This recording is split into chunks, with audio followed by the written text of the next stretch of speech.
I know everybody loves conspiracy theories. Well, let's have a look at this for a conspiracy theory before we go on to talk about Tim Mullen. Imagine Morgan Nick, she goes missing at 5 years old.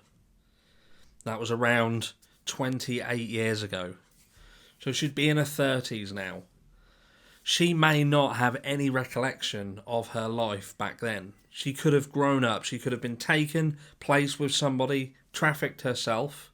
That could be the link to Tennessee. And she could be living a life as an adult woman, not knowing where she came from. Could have happened, I'm telling you. I don't know whether it's my memory at this age, but I can't really remember most of my teenage years.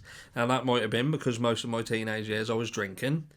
But I certainly can't remember back to when I was 5, 6 years old. You could have told me I used to live with Elvis Presley and I would believe you. I'd probably believe you, depending on who you was. But what I'm saying is I can't remember. So what if someone like Robin Lane, for instance, was Morgan Nick? And that was the Tennessee connection.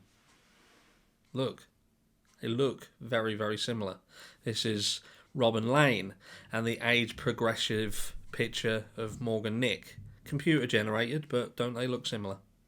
Anyway, back to something else. Tim Mullen.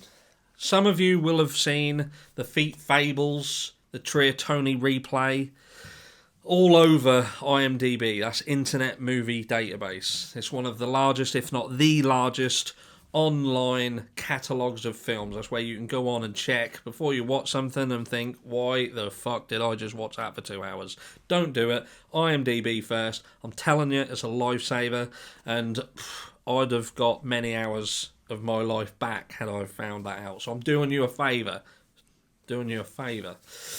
But look, so what is this about? So these films, if you like, the synopsis read about the Summer Wells and Michael Vaughan case. That's what they do. Basically, they're listing Summer Wells and Michael Vaughan as stars in these little films.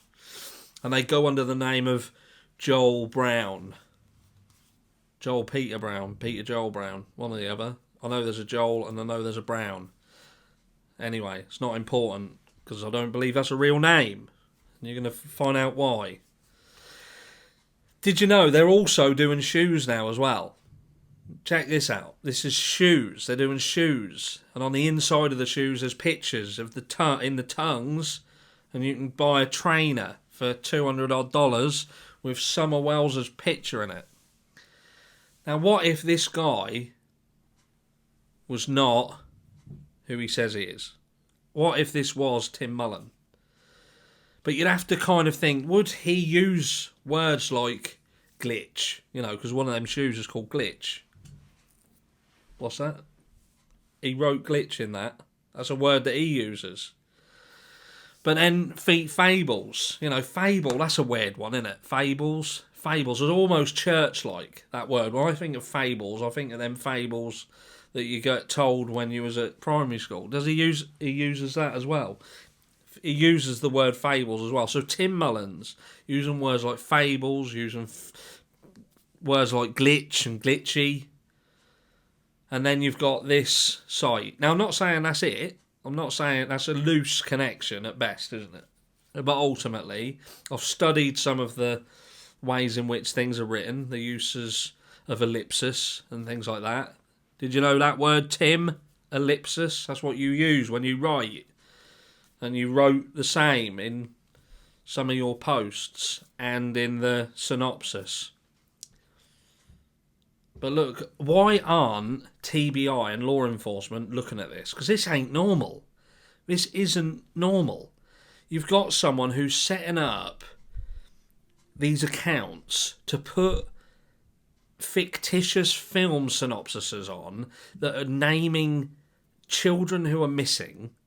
And not only that, but they're setting up stores selling shoes with their pictures in them for $200